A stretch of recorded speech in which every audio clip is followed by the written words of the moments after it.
just too great now.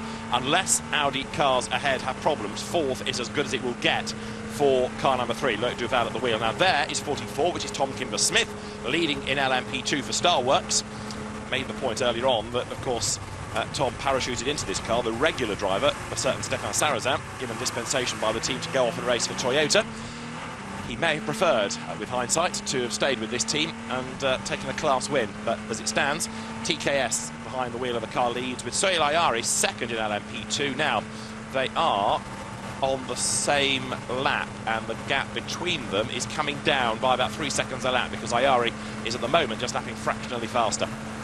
People starting to stagger out of the tents. Have a look at the newspapers, which will carry spectacular photographs of yesterday's big shunt for Anthony Davidson. Christopher has mentioned that Anthony's going to stay in hospital until Monday. He's okay, but I think just really for precaution, they're going to monitor his neck and back and let him out on Monday, and then he'll have no doubt a lot to say for himself about the accident, which was really triggered by Pier Giuseppe Perezzini not paying attention to where Anthony was and the closing speed of the Toyota, and moving across and really creating what was a huge, huge accident.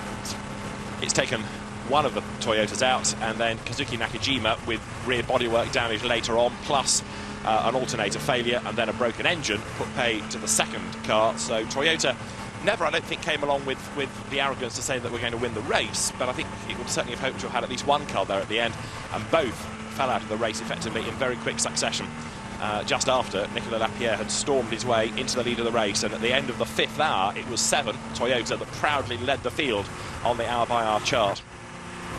Now, 51 you're looking at is Tony Villander at the wheel of the car now, and this currently leads the way in the GTE Pro class.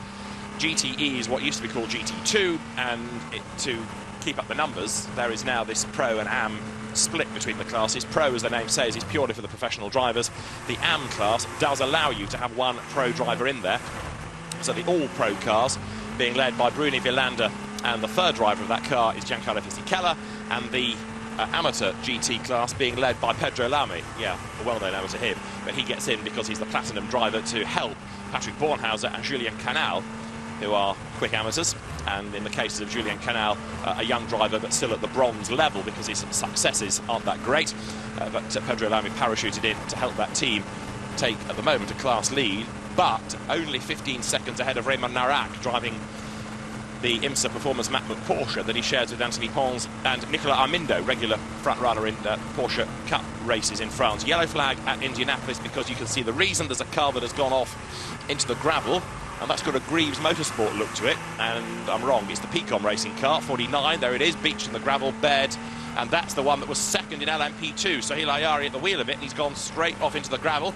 He's asking the marshals to give him a push. Sohail Ayari, you might remember, did this for Pescarolo a few years ago, and Henri blamed him quite squarely for costing them a chance of a race win against the Audis in the days when Henri's team was the only serious opposition to the Audi squad. Well, on the subject of Audis, there is 4 heading down the pit lane. Third overall, Marco Bononomi at the wheel of the car.